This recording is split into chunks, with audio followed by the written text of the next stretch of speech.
श्री सद्गुरु देवाय नमः। भाइयों बहनों, नाम जप करने वाला साधक कभी निराश नहीं होता, क्योंकि नाम स्वयं जीव का सच्चा सहारा है। जब हम श्रद्धा और विश्वास के साथ नाम का स्मरण करते हैं तो वह हमारे जीवन में अदृश्य रूप से कार्य करने लगता है।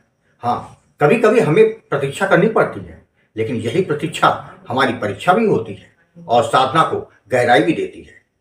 इसलिए आवश्यक है कि हम धैर्य रखें और निरंतर नाम जप करते रहें।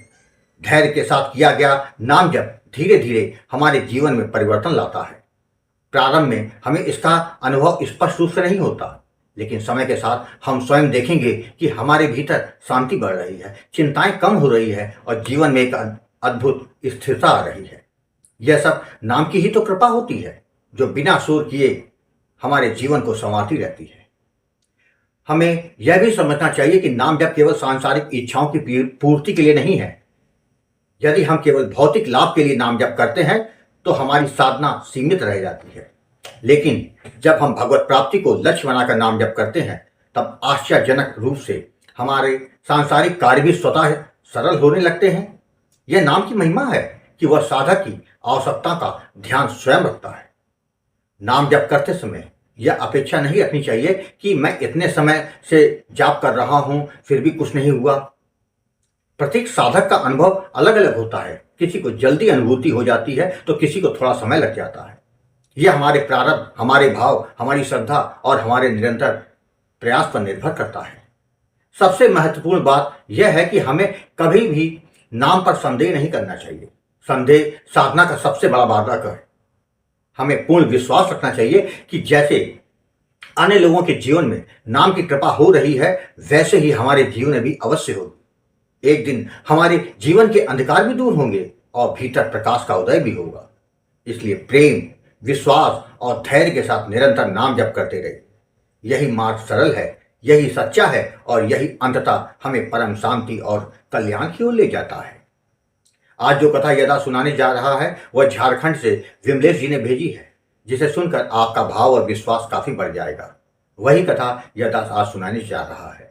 इस कथा को जानने के लिए इस वीडियो को आखिर तक अवश्य देखिएगा। इसके साथ ही यदि आप राधा नाम की महिमा, बांके बिहारी जी की कृपा और वृंदावन से जुड़ी सत्य कथा का आनंद लेना चाहते हैं तो हमारे दूसरे चैनल अच्युत प्रभात तथा भक्त और भगवंत को जरूर देखें। मेरा नाम विमलेश है।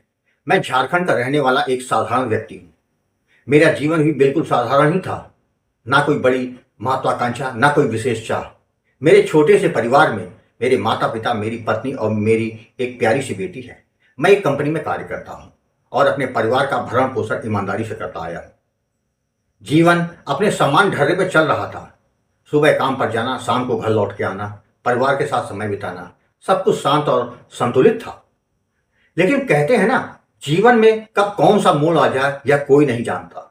जून 2024 का वह दिन मेरे जीवन का सबसे भयावह और अविस्मरणीय दिन बन गया, जिसे मैं चाह कर भी कभी नहीं भूल सकता। उस दिन मैं रोज की तरह कंपनी में काम खत्म करके घर लौट रहा था। मेरा एक साथी अपनी गाड़ी से घर जा रहा था, तो मैं उसके साथ बैठ गया। हम दोनों सामान्य बातें करते हुए रास्ते में आगे बढ़ रहे थे। तभी उसने अचानक एक होटल के सामने गाड़ी रोक दी और कहा उसे अंदर कुछ जरूरी काम है। वह अंदर चला गया। मैं गाड़ी के बाहर खड़ा हो गया। कुछ ही देर दूर पर मैंने देखा कि मेरा एक पुराना मित्र अपने 2-3 साथियों के साथ खड़ा है, किसी से बात कर रहा था। मैं उसे देखकर उसके पास चला गया। शुरुआत में मुझे लगा कि वे लोग सामान्य बातचीत कर रहे हैं, लेकिन जैसे जैसे मैं करीब पहुंचा मुझे महसूस हुआ कि माहौल थोड़ा तनावपूर्ण है। वे लोग किसी व्यक्ति को धमका रहे थे। मुझे कुछ समझ आता उससे पहले भी इतनी बड़ी बात बन गई कि मेरे मित्र ने अचानक जेब से चाकू निकाला और उस व्यक्ति पर ताबड़तोड़ वार करने लगा। यह सब कुछ इतनी तेजी से हुआ कि मैं स्तब्ध रह गया। वह व्यक्ति लहूलुहान होकर जमीन पर गिर पड़ा। चारों तरफ अफरा तफरी का माहौल हो गया। लोग चिल्लाने लगे, भगदड़ मच गई और मेरे मित्र तथा उसके साथी वहां से भाग खड़े हुए। मैं वहां खड़ा कांप रहा था। मेरे पैरों से जैसे नीचे जमीन धंस गई हो। मैं समझ नहीं पा रहा था कि ये सब क्या हो गया। तभी मेरा साथी होटल से बाहर आया और मुझे आवाज दी। मैं तुरंत उसके साथ गाड़ी में बैठा और हम घर वापस आ गए। घर आने के बाद मेरा मन बेहद अशांत था। मैंने सोचा कि इस घटना से मेरा कोई लेना देना नहीं है, इसलिए मुझे इसमें नहीं पड़ना चाहिए। मैंने खुद को समझाया मैं केवल एक गवाह था, लेकिन मैंने किया कुछ नहीं है, इसलिए मुझे चिंता करने की आवश्यकता नहीं।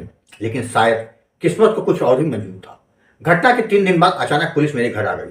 उन्होंने बिना ज्यादा कुछ पूछे मुझे गिरफ्तार कर लिया। मैं हैरान हैरान रह गया।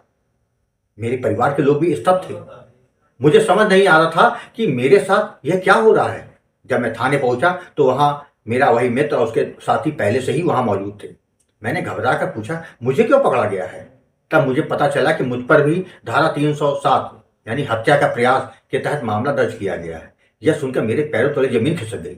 मैंने बार बार कहा, मेरा इस घटना से कोई लेना देना नहीं, मैं सिर्फ वहां खड़ा था। मेरे उस मित्र ने भी पुलिस के सामने कहा कि मेरा इस मामले से कोई संबंध नहीं है। फिर भी मुझे आरोपी बना दिया गया। किसी तरह मेरी जमानत हो गई, लेकिन मेरे मन की शांति पूरी तरह समाप्त हो चुकी थी। मेरी रातों की नींद उड़ गई थी और दिन का चैन खो गया था। मैं हर समय चिंता और भय में डूबा रहता। मुझे अपने परिवार की चिंता सताने लगी। अगर मुझे सजा हो गई तो उनका क्या होगा? मैं अंदर से पूरी तरह से टूट चुका था। मुझे कोई रास्ता नजर नहीं आ रहा था। उस समय मुझे केवल एक ही सहारा दिखाई दिया, भगवान। मैं हर दिन हनुमान जी के मंदिर जाता हूँ। उस दिन अगले दिन मैं हनुमान जी के मंदिर गया। वहां जाकर मैं फूट फूट कर रोने लगा। मैंने प्रभु से कहा, हे प्रभु, मैं एक सीधा साधा इंसान हूं। मैंने कुछ भी गलत नहीं किया। मुझे इस संकट से बचा लो। मेरा पूरा परिवार मुझ पर निर्भर है। अगर मुझे कुछ हो गया तो उनका क्या होगा? उस दिन के बाद मैं रोज मंदिर तो जाता ही था। मैं अपने दुख और भय को प्रभु के सामने रखता और उनसे प्रार्थना करता। धीरे धीरे यह मेरी दिनचर्या बन गई थी। करीब 10-12 दिन के बाद मंदिर में एक व्यक्ति से मेरी मुलाकात हुई। उन्होंने मुझे कई दिनों से उदास देखा था। एक दिन उन्होंने मुझसे पूछा, भाई साहब, आप बहुत परेशान लगते हैं। अगर आप चाहें तो अपनी बात बता सकते हो, शायद मैं आपकी कोई मदद कर सकूं। मैंने उन्हें अपनी पूरी कहानी सुनाई। मेरी आंखों में आंसू थे, आवाज कांप रही थी। मेरी बात सुनने के बाद उन्होंने मुझे गुरुजी आपका नंबर दिया और कहा, आप इनसे बात कीजिए, शायद आपकी कोई मदद हो जाए। मुझे ऐसा लगा जैसे यह कोई साधारण घटना नहीं थी। मैंने उसी समय मंदिर में बैठ कर ही गुरुजी आपको फोन किया और अपनी सारी स्थिति के बारे में बताया। गुरुजी, आपने बहुत शांत मन से मेरी बात सुनी। फिर आपने मुझे कर्मों का सिद्धांत समझाया। आपने कहा, जीवन में जो कुछ भी होता है वो हमारे कर्मों का ही परिणाम होता है, चाहे वो अच्छा हो या बुरा। गुरुजी, मुझे आपने कहा कि निराश मत हो और एक उपाय बताया आपने कि सीताराम नाम का जाप करो। आपने मुझे नाम जप की विधि और उससे जुड़ी सावधानी के बारे में विस्तार से समझाया है। आपकी बातों में एक अद्भुत शांति और विश्वास था। मुझे ऐसा लगा जैसे अंधेरे में एक दीपक जल उठा। मैंने उसी दिन से नियमित रूप से सीताराम नाम का जप शुरू कर दिया। शुरुआत में मेरा मन बहुत भटकता था। मैं जप करता, लेकिन मन बार बार डर और चिंता में चला जाता। लेकिन मैं हार नहीं मानी। मैं निरंतर गुरुजी आपके संपर्क में रहा। धीरे धीरे कुछ दिन बाद मेरा मन जप में लगने लगा। मुझे भीतर एक अजीब सी शांति महसूस होने लगी। मेरा भय अपने आप कम होने लगा, विश्वास वो बढ़ने लग गया। मैं नियमित रूप से गुरुजी आपसे संपर्क में रहता और आपके मार्गदर्शन का पालन करता। समय बीतता गया, मैं निरंतर नाम जप करता रहा। मेरे अंदर एक नई शक्ति का संचार होने लगा। अब मैं पहले तक डरता नहीं था। मुझे विश्वास होने लगा कि भगवान मेरे साथ है और सब ठीक होगा। फिर वह दिन आया जिसने मेरे जीवन की दिशा ही बदल दी। जिस व्यक्ति पर हमला हुआ था उसने अदालत में बयान दिया कि मेरा इस घटना से कोई भी लेना देना नहीं है। उसने साफ साफ कहा कि मैं निर्दोष हूं। यह सुनकर मैं भावुक हो गया। अंततः अदालत ने मुझे बाइज्जत बरी कर दिया। उस क्षण मेरी आंखों में आंसू थे, लेकिन इस बार ये आंसू दुख के नहीं बल्कि खुशी और कृतज्ञता के थे। मुझे ऐसा लगा जैसे भगवान ने मेरी पुकार सुन ली। आज जब मैं पीछे मुड़कर देखता हूं तो मुझे महसूस होता है कि यह सब नाम जप की शक्ति और प्रभु की कृपा का ही तो परिणाम है। जिस व्यक्ति के कारण मैं फंसा था उसी के बयान ने मुझे आजाद भी करवा दिया। यह किसी चमत्कार से कम नहीं था। मुझे पूरा विश्वास है कि वह व्यक्ति जिसने गुरु जी का नंबर दिया था वह कोई साधारण इंसान नहीं था। वह स्वयं प्रभु का भेजा हुआ कोई दूत था। आज मेरा जीवन पहले से कहीं अधिक शांत और संतुलित है। मैं नियमित रूप से नाम जप करता हूँ और गुरु जी के संपर्क में रहता हूँ। मैंने यह समझ लिया कि जीवन में चाहे कितनी भी बड़ी समस्या क्यों ना आ जाए, अगर हम सच्चे मन से भगवान का सहारा लेते हैं तो वे हमें कभी निराश नहीं करते। मैं गुरु जी आपको कोटि कोटि प्रणाम करता हूँ। आपने मुझे सही मार्ग दिखाया और यह संकल्प लेता हूँ कि जीवन भर नाम जप करता रहूंगा और प्रभु के चरणों में अपनी श्रद्धा बनाए रखूंगा। जय जय सीताराम।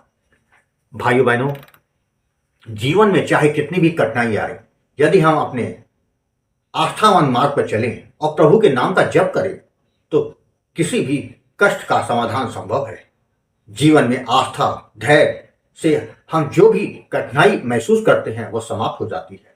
राम नाम की महिमा अतुलनीय है और जब हम इसे पूरे विश्वास और श्रद्धा से जपते हैं तो यह हमारे जीवन को अद्भुत रूप से बदल सकती है। आपको कथा अच्छी लगी हो तो कमेंट में जय श्री राम लिखना मत भूलिएगा, जिससे दास का मनोबल लगातार बढ़ता रहे और अच्छे प्रेरणादायक वीडियो आपको प्रस्तुत करता रहूं।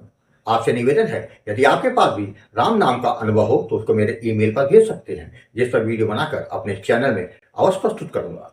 ईमेल का पता और व्हाट्सएप नंबर डिस्प्ले और वीडियो के डिस्क्रिप्शन में दिए हुए हैं। जय जय सीताराम।